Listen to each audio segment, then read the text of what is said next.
Historia de la filosofía, por Nicolás Abagnano, volumen 3, 127, parte sexta, la filosofía del romanticismo, capítulo 12, el positivismo evolucionista, 658, Ardigó. El positivismo evolucionista encontró en Italia un vigoroso defensor en Roberto Ardigó, que ejerció notable influencia en el ambiente filosófico italiano en los últimos decenios del siglo XIX. Nacido en Casteldidone, Cremona, el 28 de enero de 1928, Ardigó fue sacerdote católico y dejó el hábito a la edad de 43 años en 1871, cuando juzgó incompatible con el mismo las convicciones positivistas que habían ido madurando lentamente en su cerebro. 10 años después, fue llamado para enseñar la historia de la filosofía en la Universidad de Padua, donde permaneció hasta su muerte, acaecida el 15 de septiembre de 1920, cuando el ambiente filosófico italiano se había ya orientado hacia el idealismo, que él había combatido tenazmente en los últimos años de su vida. Su primer escrito fue un ensayo sobre Pedro Pomponazzi, 1869, en el cual vio un precursor del positivismo.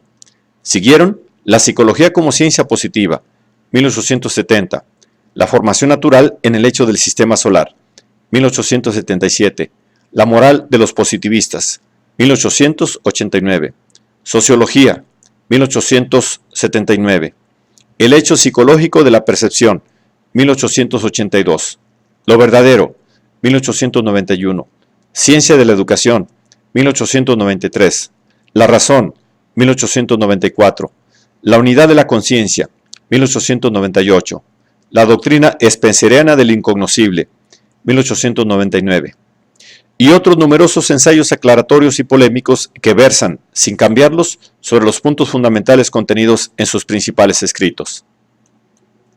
La doctrina de Ardigó es análoga a la de Spencer. Como Spencer, Ardigó cree que la filosofía se reduce a la organización lógica de los datos científicos. Como Spencer, admite que esta organización se hace en virtud del principio de evolución.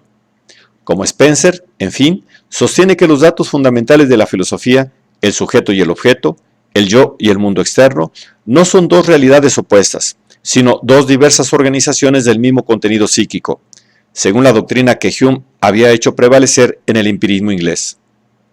Sobre el mismo punto, verdaderamente, Ardigó puede reivindicar para sí una cierta originalidad frente a Spencer, y en general, frente a la concepción positivista de la filosofía, en cuanto la divide en ciencias especiales que serían dos: la psicología, que comprende la lógica, la gnóstica o teoría del conocimiento y la estética, y la sociología, que comprende la ética, la diseica o tratado de lo justo y la economía, y en una ciencia general que tendría por objeto lo que está más allá de cada uno de los campos de esas ciencias particulares, y que por esto la denomina con el raro nombre de peratología, ciencia de lo que está más allá. Pero precisamente esta peratología no tiene otro objeto que las nociones más generales de las disciplinas particulares científicas y filosóficas, y por esto es considerada por Ardigó como síntesis de las nociones generales de estas ciencias, según el concepto habitual del positivismo. De Spencer se distingue Ardigó en dos puntos: en la negación de lo incognoscible y en la diferente determinación del concepto de evolución, y ambos puntos están fundados en el planteamiento empírico-psicológico de su doctrina. Ante todo, Ardigó rechaza el razonamiento que pasa de la relatividad del conocimiento humano a la necesidad de lo incondicionado, que Spencer había recibido de Hamilton. Todo conocimiento particular es relativo, pero esto no quiere decir que sea relativo el conocimiento en su totalidad. Los conocimientos singulares se encuentran, en efecto, encadenados juntamente, de manera que uno es relativo al otro. Pero de esta concatenación no puede brotar ninguna hilación sobre la relatividad del conocimiento total que resulta de la misma. Por consiguiente, lo incognoscible no es lo absoluto o incondicionado, que está más acá del conocimiento humano y lo sostiene, sino que es más bien lo desconocido, a saber, lo que aún no ha llegado a ser conocimiento distinto. Estas consideraciones hacen ya surgir el concepto de lo indistinto, esto es, de algo que se advierte confusa o genéricamente, y que, sin embargo, impele el pensamiento hacia el análisis y por tanto hacia un conocimiento articulado y distinto. Ahora bien, precisamente este paso de lo indistinto a lo distinto es lo que constituye la evolución o, como Ardigó dice, la formación natural de todo tipo o forma de la realidad. Mientras Spencer había tomado de la biología su concepto de evolución como tránsito de lo homogéneo a lo heterogéneo, Ardigó prefiere definir la evolución en términos psicológicos o de conciencia. Lo distinto es tal relativamente, esto es, respecto a algo distinto que procede de él. Así, todo distinto es, a su vez, un indistinto para el distinto sucesivo, porque es lo que produce, impele y explica tal distinto. Toda formación natural, en el sistema solar como en el espíritu humano, es un paso de lo indistinto a lo distinto. Este paso acontece necesariamente y de un modo incesante según un orden inmutable, regulado por un ritmo constante, es decir, por una alternancia armónica de periodos. Pero lo distinto no agota nunca lo indistinto, que permanece por debajo de él y surge más allá de él. Y, puesto que lo distinto es lo finito, es menester admitir, más allá de lo finito como indistinto. Tal necesidad del infinito, dice Ardigó, como fondo y razón de lo finito, no existe solo para la naturaleza, sino también para el pensamiento. Más aún, existe para el pensamiento precisamente porque existe para la naturaleza. Aun cuando el pensamiento lo pierde de vista, fijándose en lo distinto finito, él, inadvertido, le asiste y constituye la misma fuerza de la lógica de su discurso. Un pensamiento aislado de la mente de un hombre es aquel pensamiento que existe en la evidencia que tiene, para el conjunto de la vida psíquica del hombre en la cual se ha formado, más aún que existe para la de todos los otros hombres hasta el primero, y, por tanto, para la participación en el fondo, en la actualidad y en el pasado.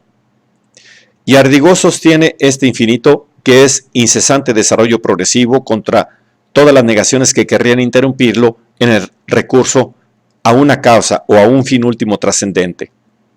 Toda formación natural, comprendido el pensamiento humano, es un meteoro que, nacido de lo indistinto, acabará de nuevo por sumergirse en lo indistinto y perderse en él. Una atenuación del determinismo riguroso que el positivismo admite en todos los procesos naturales es introducida por Ardigó con la doctrina del azar. El orden, conjunto del universo, presupone infinitos desórdenes posibles, y el verificarse de uno u otro de ellos es debido al azar. Esto sucede porque un acontecimiento es, en general, el producto de la intersección, en un punto dado del tiempo, de series causales diversas y divergentes. Y aunque cada una de estas series sea necesaria y determinada, el encuentro de ellas no es tal. El pensamiento humano es uno de estos productos causales de la evolución cósmica. El pensamiento que hoy encontramos en la humanidad es un pensamiento que se ha formado por la continuación de accidentalidades infinitas, que se han sucedido y añadido causalmente unas a otras. Por lo cual, con todo derecho se puede llamar al pensamiento conjunto de toda la humanidad una formación accidental, ni más ni menos que la forma extraña de una nubécula que en el cielo es arrastrada un trecho antes de esfumarse por el viento y es dorada por el sol. La acción del azar determina la imprevisibilidad y la indeterminación relativa de todos los acontecimientos naturales, comprendidas en estos las acciones humanas. Pero la imposibilidad de prever y la indeterminación no significan libertad para la voluntad humana más que para cualquier otro suceso natural.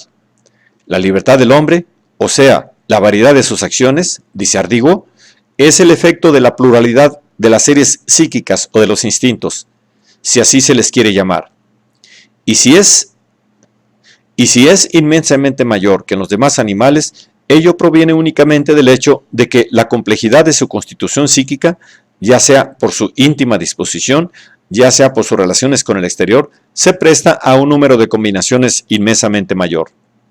La libertad humana es, pues, un efecto de aquel azar que se encuentra en todos los órdenes de fenómenos y que procede del diverso modo de combinarse de las series causales distintas. El yo y el no yo, la conciencia humana y el mundo exterior, son también combinaciones causales y variables, y están constituidos ambos por las sensaciones. Las sensaciones son la nebulosa de la cual se forma y se organiza la psique, lo indistinto, que se encuentra bajo los distintos que en él se constituyen, uniéndose en un organismo lógico único. Pero son también la nebulosa o lo indistinto de lo cual se origina el mundo externo en la distinción de sus objetos. Ardigó llama autosíntesis la formación del yo y heterosíntesis la formación del mundo objetivo. Pero, fuera de la de nombre, no subsiste ninguna diversidad entre los dos procesos formativos. Así como en el cosmos material los elementos que pertenecen a él, el hidrógeno, el oxígeno, el carbono, el azufre, son de por sí comunes y constituyen o el individuo orgánico o las fuerzas externas por las agrupaciones formativas que los fijan, o en el individuo o en las cosas, así en el cosmos mental los elementos de la sensación son de por sí comunes y se transforman en el yo o en el no yo por las agrupaciones formativas que los fijan en la autosíntesis o en la heterosíntesis. Los escritos morales de Ardigó son esencialmente una polémica contra cualquier forma de ética religiosa, espiritualista y racionalista, y repiten el intento, hecho por Spencer, de reducir la formación de las ideas morales del hombre a factores naturales y sociales. Según Ardigó, las idealidades y las máximas de la moral nacen de la reacción de la sociedad a los actos que la dañan, reacción que, impresionando al individuo, acaba por fijarse en su conciencia como norma o imperativo moral.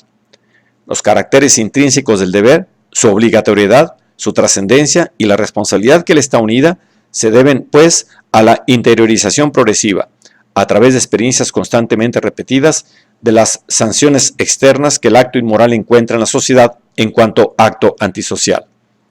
Además, Ardigó entiende la sociología como la teoría de la formación natural de la idea de justicia. Por consiguiente, la justicia es la ley natural de la sociedad humana y precisamente regula el ejercicio del poder jurídico, el cual se transforma, interiorizándose en exigencia moral. De manera que la primera forma de justicia es el derecho, así como la primera forma del derecho es el poder.